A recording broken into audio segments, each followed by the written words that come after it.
Emil. And the bad tooth.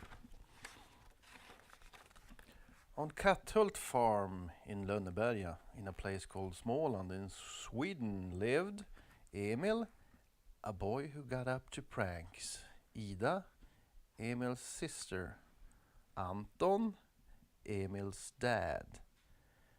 Alma Svensson, Emil's mum. Alfred, the farmhand. Lina, the maid, and Krösa-Maja, who sometimes helped at Katthult farm, but otherwise lived in a little cottage in the woods. On Katthult farm there were also cows, horses. One of them was Emil's very own horse called Lucas. Pigs, chickens, sheep, and a Cat. Very good. Lina, the girl who was the maid at Katthult farm, got a toothache one Saturday evening. Wasn't that horrible for her? Everyone at Katthult farm was sitting at the kitchen table having their supper. There was Emil, and Emil's dad, and Emil's mum, and Emil's little sister Ida, and Alfred the farmhand. Oh, and Lina, of course, with her toothache. "Yes, it feels like my head be splitting open," said Lina. "I know what you can do," said Alfred, taking his tobacco pouch from his pocket. "Stuff tobacco in your tooth, that'll help." So Lina did. But then she shot off to the bin and spat it all out. "Blah! Oh, mercy me," she cried. "I'd rather have a toothache." That's how nasty the tobacco tasted. "Poor Lina," said Emil's mom. "Yes, poor Lina," said Emil's dad. Emil said nothing because he was thinking about his pranks, the ones he had already got up to and the ones he hadn't got up to yet, but would as soon as he had the time. You see, Emil got into mischief every single day. "I never knowed a child like him," Lina used to say. But at this precise moment she wasn't saying anything. All she could do was groan because her stupid tooth ached and ached. In the end, she picked up a boiling hot potato and popped it into her mouth. That made the tooth hurt 10 times worse, just as she knew it would, but she thought it served the tooth right. "See how that feels," she said to her tooth. "If you can be nasty, so can I." Yes, it was a miserable Saturday evening at Katthult farm. And it turned into a miserable night for Lina. She lay on her sofa bed in the kitchen and couldn't sleep because of the terrible pain. And she had to get up at 5 next morning to milk the Katthult farm cows. That had to be done on a Saturday, just like every other day of the week. When Lina saw herself in the mirror on the kitchen wall, she screamed out loud because, goodness gracious, what a sight she looked.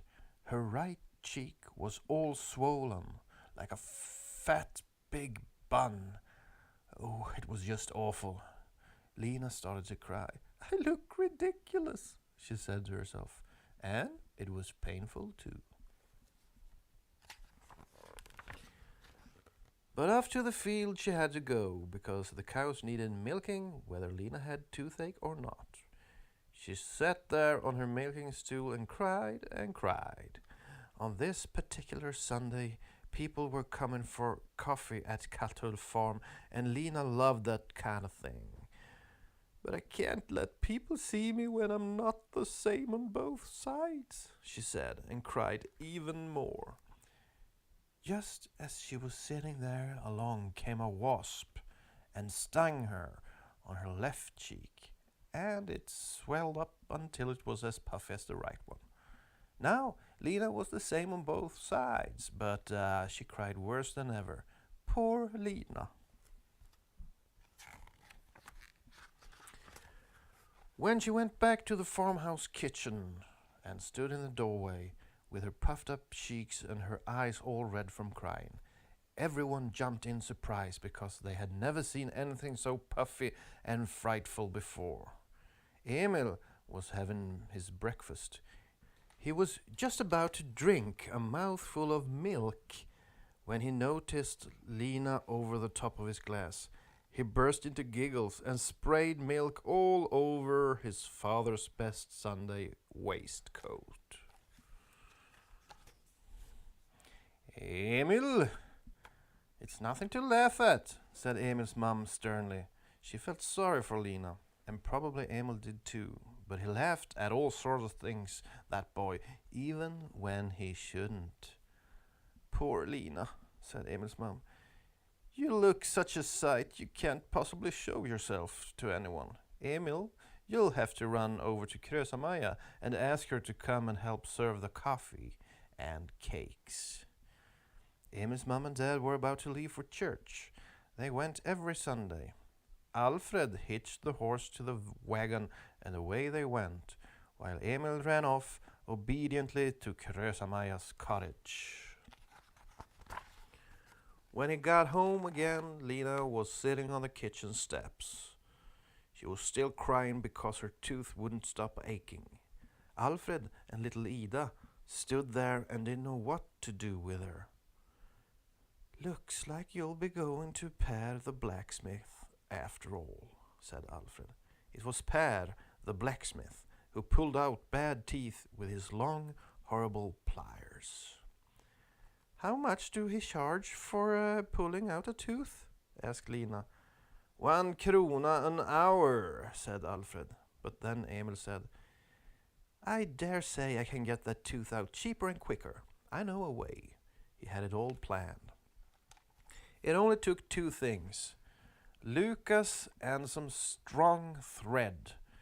"I'll wind the thread round your tooth, Lina, and tie the other end to my belt. Then I'll gallop off on Lucas and plop, out flies your tooth." "I'll give you plop," said Lina. "There'll be no galloping around with me, thank you very much." But her tooth went on hurting, and finally she said with a sigh, "All right, let's give it a try." So Emil led Lucas to the kitchen steps, and when they had sorted out the business with the thread, up he jumped onto his horse. Behind them stood poor Lina, firmly attached to the thread. No wonder she was scared. "Now all we're waiting for is the plop," said Alfred. Emil set off at a gallop. "Oh, not long now," said little Ida. But there was no plop, because someone else started galloping, and that someone was Lina. She was so afraid of a plop that she ran as fast as Lucas. Emil shouted at her to stop, but Lina ran and ran, and of course the thread was so loose there simply couldn't be a plop. "This isn't working," thought Emil. "But that tooth is coming out, and I'm the one to do it." So he sped towards a fence, and with a leap Lucas flew over. Lina followed, scared out of her wits, and guess what? She flew over as well. A plop wasn't something she wanted to hear. But afterwards she was ashamed for spoiling everything, because she still had her tooth and it was hurting worse than ever. "I'll have to think of a different way," said Emil. "Yes, one that don't go so fast," said Lina. "Why yank the tooth out with a plop? Can't you sort of slide it out?" Then Emil came up with a bright idea. He made Lina sit on the ground under the old pear tree, and he tied her tightly to it with some rope. "Try running away now," he said. He picked up the end of the thread, which was dangling from Lina's mouth, and took it to the grinding wheel, the one his dad used to sharpen axes for chopping wood and scythes for cutting hay. The grinding wheel was turned by a handle, and it was to that very handle that Emil tied the thread. Yes, he really did, because he planned to wind out Lina's tooth. "It won't be one of those quick plops, more kind of a drrr, slowly like you wanted," he said. Little Ida shuddered. She was so glad she didn't have a tooth that had to be wound out with a drrr. Emil started to turn the handle. The thread got tighter and tighter, and the tighter it got, the more terrified Lina became. She was as scared of a drrr as she was of a plop. But she can't run away, luckily, thought Emil. Soon it will go drrr, said little Ida. But then Lina screamed, Stop! I don't want to! And quick as a flash, she pulled a small pair of scissors out of her apron pocket and cut off the thread. Hon klippte av snöret. Afterwards, she was ashamed again, and sad too, because she really did want to get rid of the tooth. But Emil said, Keep your rotten old tooth. I've done what I can. Then Lina cried and said if only Emil would have one more go, she wouldn't try anything stupid again. And because he was so kind, Emil agreed to have another go. Alfred and Ida thought that was a good idea too. I still think a quick way is the best, said Emil. But it has to be one you can't spoil, even if you do get scared. And very soon Emil had worked out a plan. We climb up to the roof of the barn, and then you jump down onto the haystack underneath. Halfway down, the tooth will fly out, plop. Only you, Emil, could come up with something so diabolically awful, said Lina. But because her tooth was aching very, very badly, she finally followed Emil up onto the roof of the barn, where he hammered a large nail into the corner of the roof and tied the thread to it. Go on, jump, he said. Alfred and little Ida stood on the ground waiting for Lina to come sailing down from above. But Ida covered her eyes with her hands because she didn't dare to watch. And as a matter of fact, Lina didn't dare to jump. Oh, I can't, she wailed. I don't dare, and that's the truth. I'll lend you a hand then, said Emil. Kind boy that he was. He jabbed Lina in the back, and with a cry she leapt from the roof. Ah! But the only plop to be heard was the nail coming out, not the tooth. Lina still had that, as she sat in the haystack where she had landed, and now she was in a rage with Emil. Pranks you can do no trouble, but pull out teeth? Huh, you're no good at that.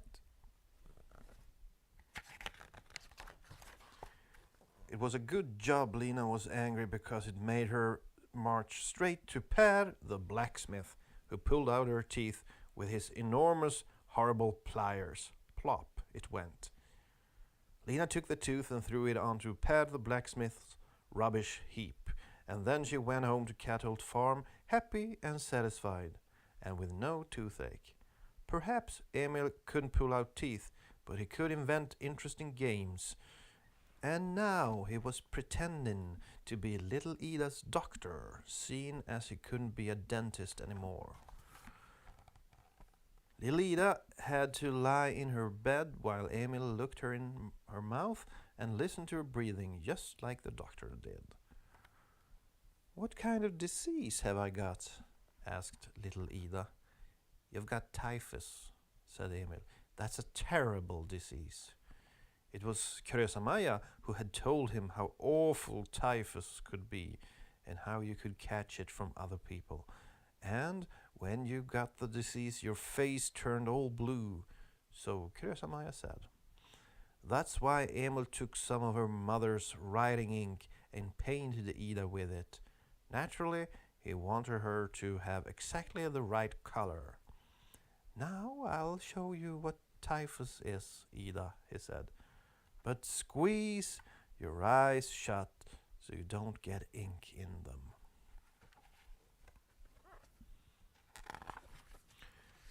Just at that moment, Maja arrived to help with the coffee party, and she was absolutely horrified when she saw Ida looking so dreadful and so blue. What in all the world? Shrieked Maja. "It's typhus," said Emil with a grin. That very minute, Emil's mum and dad came back from church, and all their guests as well, with the vicar leading the way.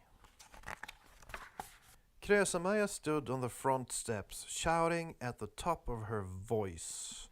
"Be off with you! Be off with you! We've typhus at the farm!" But Emil's mum said, "What are you on about? Who's got typhus?" Then little Ida poked her head out from behind Krösa-Maja. "Me," she said, and she burst out laughing. Then everyone began to laugh. Everyone except Emil's dad. He bawled, "Where's Emil?" Because he realized, of course, that this was one of Emil's pranks.